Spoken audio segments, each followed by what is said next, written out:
오늘 본문은 해석하기는 사실 조금 까다로운 본문입니다. 그러나 아주 단순하죠. 사랑하라 라고 말씀합니다. 사랑할 때 내 제자가 된다라고 말씀합니다.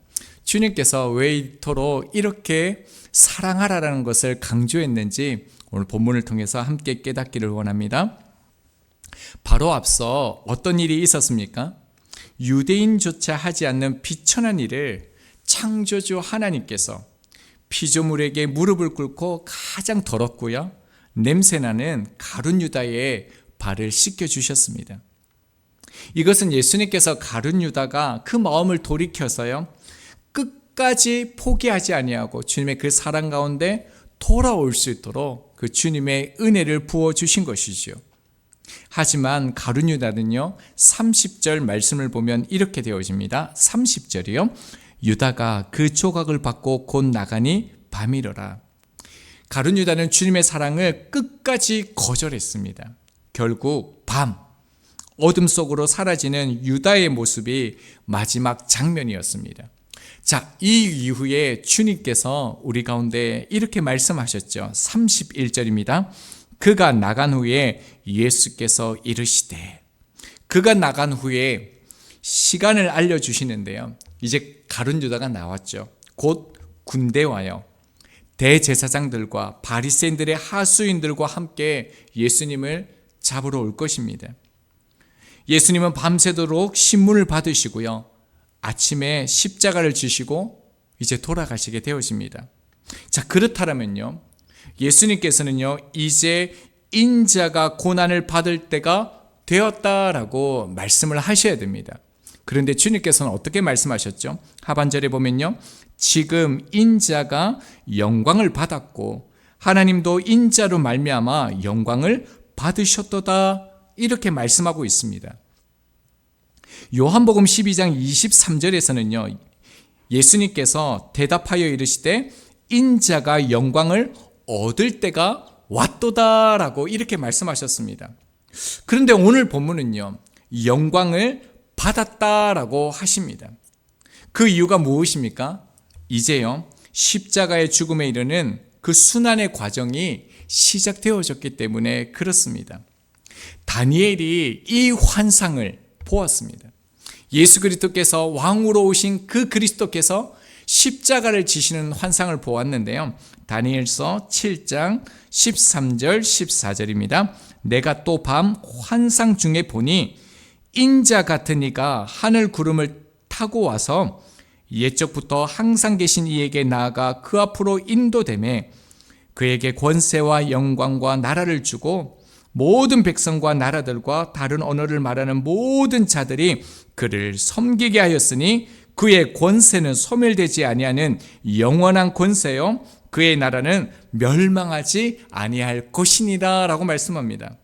여러분, 다니엘서에서 예언하고 있는 인자 같은 이가 하늘에서 구름을 타고 온다라는 이 왕이 누구라는 겁니까?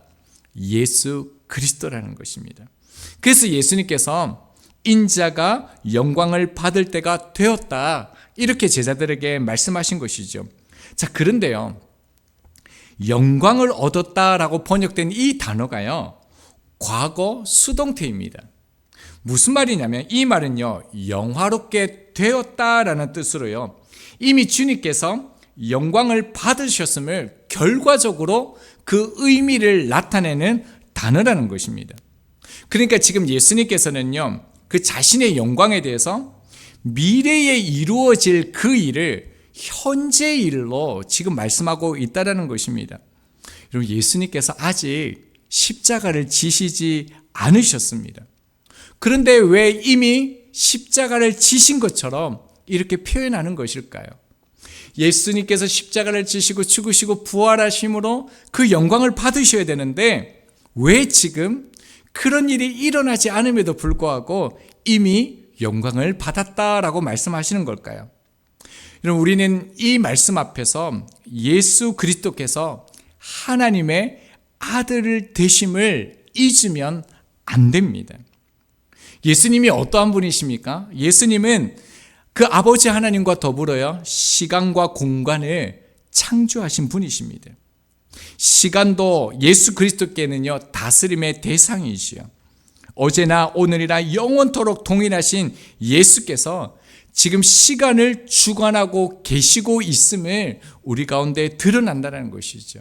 예수 그리스도가 하나님이시라는 것이죠.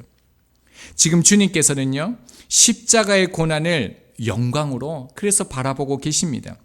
자, 그런데요 역사를 보면요 십자가에 달렸다가 살아난 사람은 한 명도 없습니다. 십자가는 한 인간이 가장 고통스럽게요, 그것도 가장 오랫동안 고통을 느끼다가 죽게 만드는 가장 끔찍한 사형 방법입니다.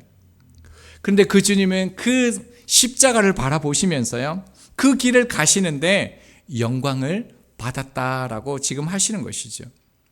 여기서 강조하는 것은요 자신께서 예수 그리스도께서 십자가에 못 박혔다는 그 사실을요 있는 그대로 받아들이면서 그것을 감내하고 계시다라는 것, 하나님의 뜻에 순종하고 있음을 우리 가운데 보여주고 있습니다. 여러분, 우리 인생 가운데 문제의 핵심은요 그 문제 자체가 아니라요 그 문제를 통해서 무엇을, 누구를 바라보고 있느냐 하는 것이 문제입니다. 여러분, 예수 그리스도께서는 지금요 십자가를 바라보고 있는 것이 아닙니다. 예수 그리스도는 그 시선을 하나님께 둔 것이죠. 그리고 그 시선을 하나님께 두고요 하나님의 뜻을 이루는 통로가 지금 되시고 계신 것입니다. 그래서 뭐라고 말씀합니까? 영광을 받았다라고 하시는 것이죠. 그래서 하나님께서도요 예수 그리스도를 통해 영광을 받으셨다라고 말씀하시는 것입니다. 자, 그래서 32절입니다. 만일 하나님이 그로 말미암아 영광을 받으셨으면 하나님도 자기로 말미암아 그에게 영광을 주시리니 곧 주시리라. 이 말씀은요 자신으로 인해서 영광을 얻으신 하나님께서 곧 예수 그리스도를 영화롭게 하실 것이라는 것을 예수님께서 선포하는 말씀입니다.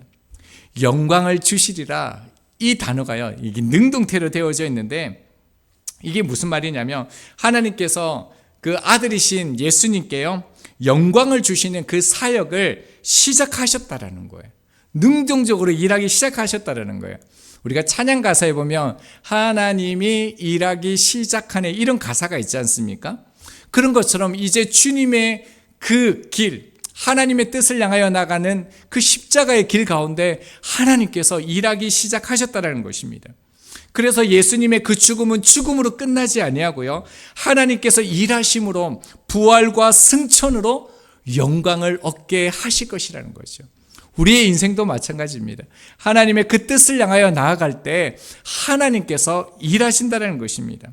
그래서 주님께서는 남아있는 그 제자들에게 뭐라고 말씀합니까? 작은 자들아 라고 말씀합니다. 그러면서 너희들도 시선을 세상에 두지 말고 하나님의 뜻, 하나님의 영광을 보며 나를 따르라 라고 말씀하시는 거죠. 33절입니다. 작은 자들아, 내가 아직 잠시 너희와 함께 있겠노라. 너희가 나를 찾을 것이나 일찍이 내가 유대인들에게 너희는 내가 가는 곳에 올 수 없다고 말한 것과 같이 지금 너희에게도 이르노라. 예수님께서 뭐라고 말씀하셨죠? 작은 자들아 라고 말씀합니다. 나의 자녀들아, 굉장히 어린 아이들을 말하는 단어가 이 작은 자들아 라는 단어입니다. 그런데 이 단어는요 평소 때에 사용하는 단어가 아니에요. 가정에서 생활할 때 작은 자들아 이렇게 말하는 단어가 아닙니다.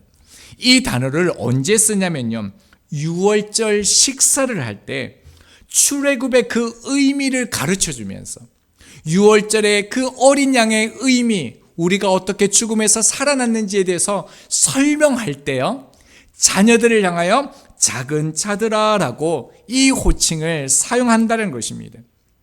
주님은 제자들을 사랑하셨지만 이제 곧 그들을 떠나셔야만 했습니다. 그래서 주님께서는 뭐라고 말씀하셨습니까? 유대인들은 물론 제자들도 함께 할 수 없다라고 말씀하셨습니다. 그 이유는요 예수님께서 유월절에 잡아서 피를 바른 그 어린 양이 되시기 때문이죠. 이제 예수께서 죽으심을 말씀하시는 것입니다. 자, 이제요 죽음을 앞두시고 마지막 유언과 같은 말씀을 주님께서 하십니다. 34절입니다. 새 계명을 너희에게 주노니 서로 사랑하라. 내가 너희를 사랑한 것 같이 너희도 서로 사랑하라. 이 말씀을 저희들이 엄중하게 받아들여야 할 이유는요, 예수 그리스도께서 마지막으로 그 죽음 앞에서 잡히시기 전에 예수 그리스도께서 말씀하신 것이기 때문에 그렇습니다. 근데 주님께서 뭐라고 말씀하셨습니까? 새 계명을 준다라고 말씀하시면서 서로 사랑하라. 내가 너희를 사랑한 것 같이 너희도 사랑하라 라고 말씀합니다. 여러분, 이것이 새 계명입니까? 여러분, 옛 계명 아닙니까? 이미 주신 계명 아닙니까? 요한일서 2장 7절입니다. 사랑하는 자들아, 내가 새 계명을 너희에게 쓰는 것이 아니라 너희가 처음부터 가진 옛 계명이니 이 옛 계명은 너희가 들은 바 말씀이거니와 라고 얘기하고 있습니다. 이것은 새 계명이 아니라 옛 계명이 맞습니다. 레위기를 통해서 이 말씀을 주셨죠. 레위기 19장 18절입니다. 원수를 갚지 말며 동포를 원망하지 말며 내 이웃 사랑하기를 내 자신과 같이 사랑하라. 나는 여호와다 라고 말씀하셨습니다. 분명히 옛 계명이 맞습니다. 예수님이 착각하신 게 아니잖아요. 그런데 왜 예수님께서는요, 새 계명이라고 말씀하셨을까요? 자, 성경에서 새로운 것에 대해서 의미할 때 쓰는 단어가 두 단어가 있습니다. 먼저는요, 시간상으로 가장 최선의 것이라는 의미의 네오스라는 단어가 있습니다. 그런데 오늘 본문에서 쓰인 단어는 최신의 것, 이 네오스의 단어가 아니라요, 카이노스라는 단어입니다. 어떤 뜻이냐면요, 전혀 사용되어지지 않는, 알려지지 않는 이런 놀라운 이런 의미를 담고 있습니다. 이게 무슨 말일까요? 마태복음 5장 17절입니다. 내가 율법이나 선지자를 폐하려 온 줄로 생각하지 말라. 폐하려 온 것이 아니요 완전하게 하려 함이라 라는 것입니다. 그러니까 새 계명이 무엇입니까? 계명을 온전케 한다라는 거예요.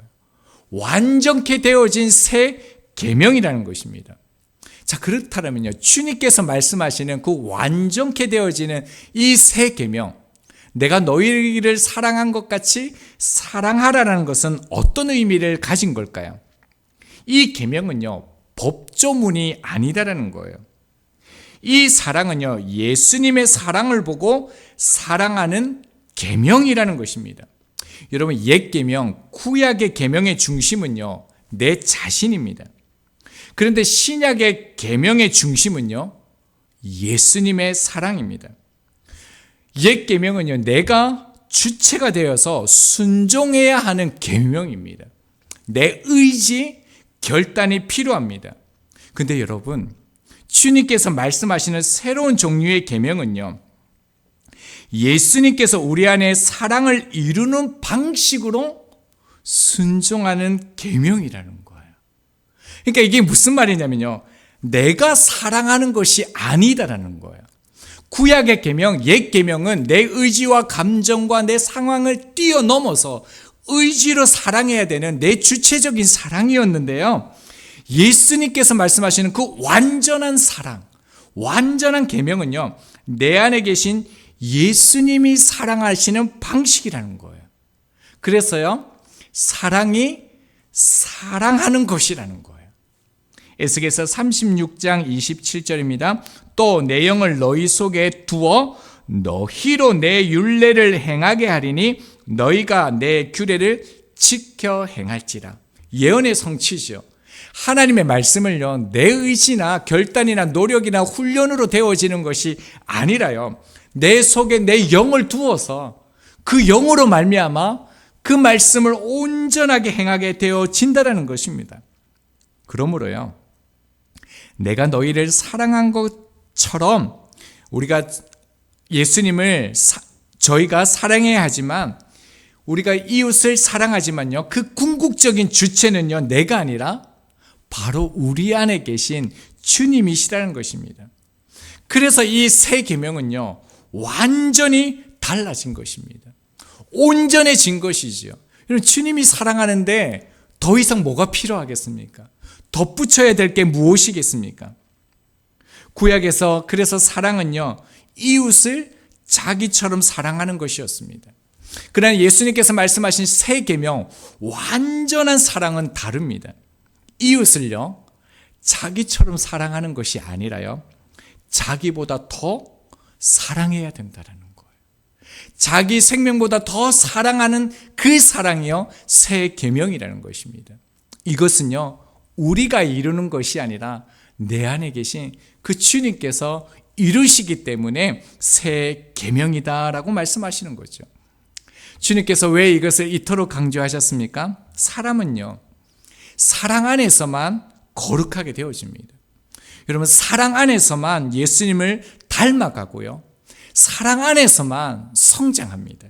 에베소서 1장 4절입니다. 곧 창세전에 그리스도 안에서 우리를 택하사 우리로 사랑 안에서 그 앞에 거룩하고 흠이 없게 하시려고 라고 말씀합니다.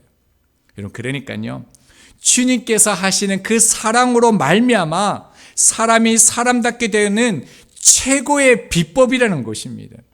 주님이 사랑하시는 그 방식으로 사랑할 때야 우리가 거룩하게 되어지고 우리가 존귀케 되어지고 예수님을 닮아간다는 것입니다.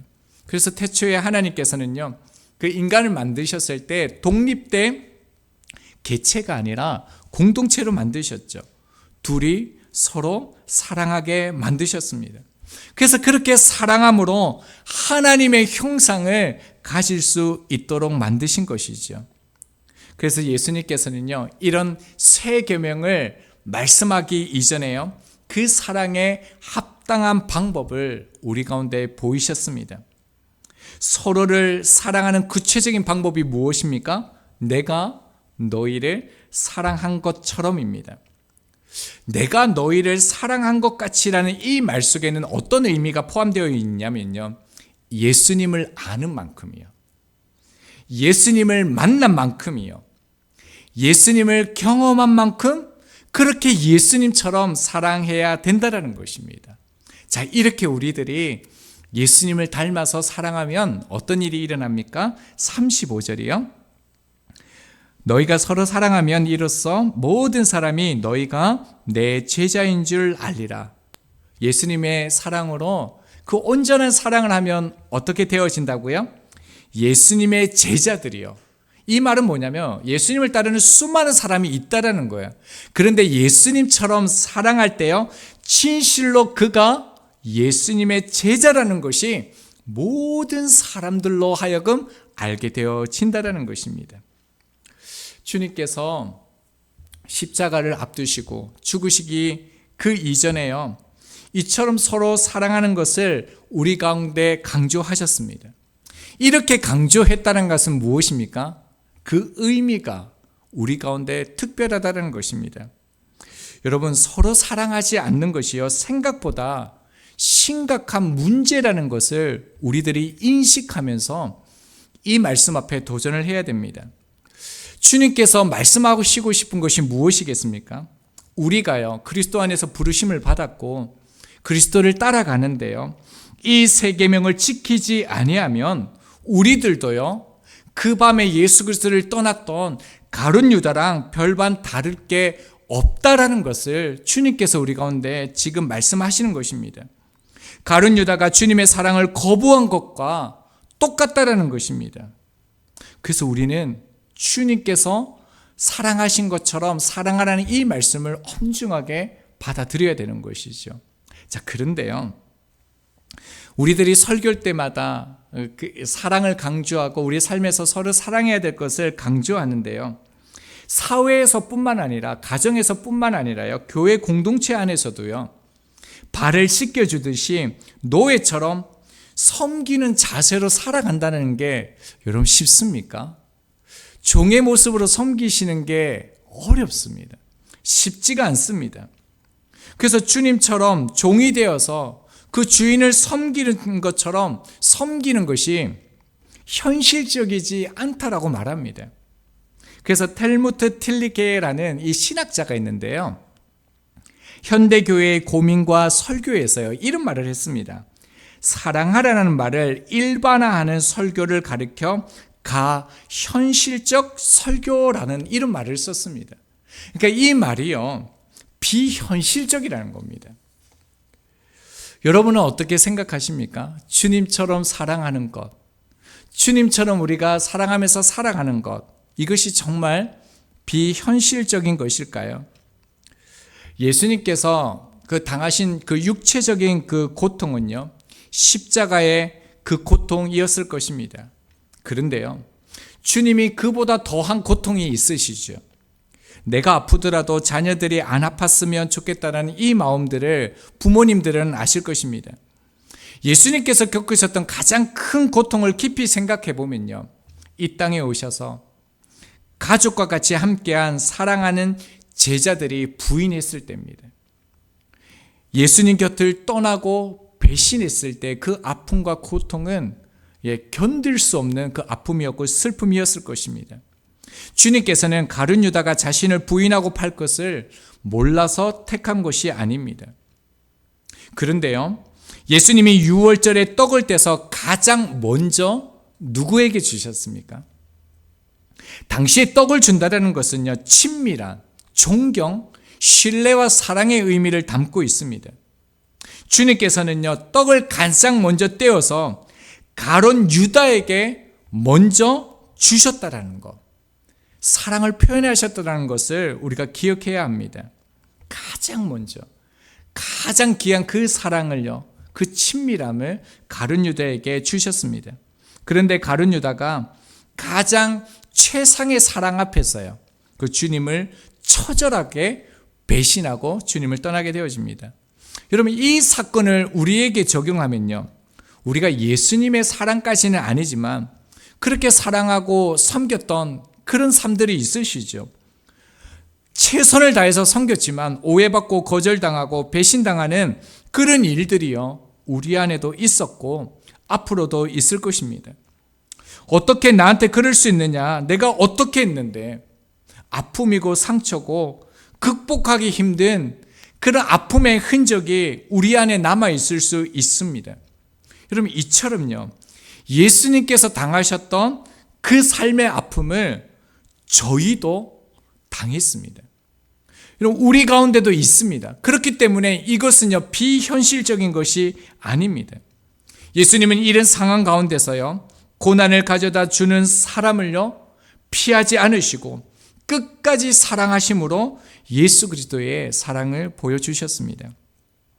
여러분, 사랑의 본질이 무엇인 것 같습니까?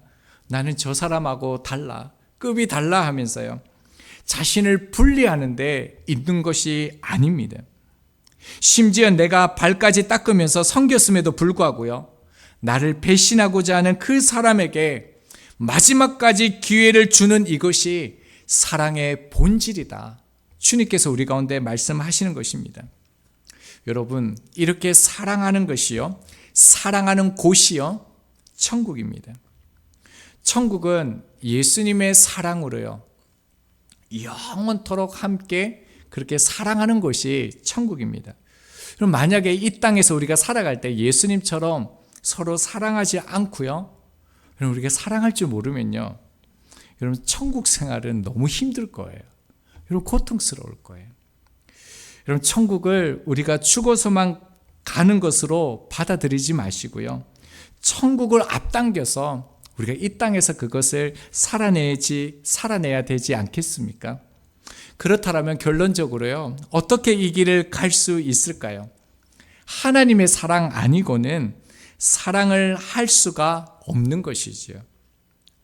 그 사람이 어떠하다 하더라도요, 나에게 어떤 상처와 어떤 아픔과 모멸감을 준다 할지라도요, 그 사람을 존귀하게 말씀하시는, 하나님이 그를 귀하게 여기시는 이 말씀 앞에서 그 말씀을 믿는 것입니다. 그 말씀을 믿고 나아간다라면요, 주님께서 우리와 함께 가자고 하셨던 그 섬김의 길을 함께 저희들은 걸어갈 수 있게 되는 것입니다. 할 수 있는 작은 일부터요, 가까운 일부터 우리가 그런 사랑의 실천을 시작해 보면 좋겠습니다. 그러다 보면 저희들도요, 아주 작지만 어느 순간에 우리의 사랑이 넓혀져 있을 것이고요. 예수님처럼 사랑하는 그런 모습들이 자연스럽게 우리 삶의 지경으로 나타날 것입니다. 믿음의 대상은요, 오직 한 분 예수 그리스도입니다. 사람은요, 믿음의 대상이 아니라 예수님처럼 사랑해야 할 사랑의 대상입니다.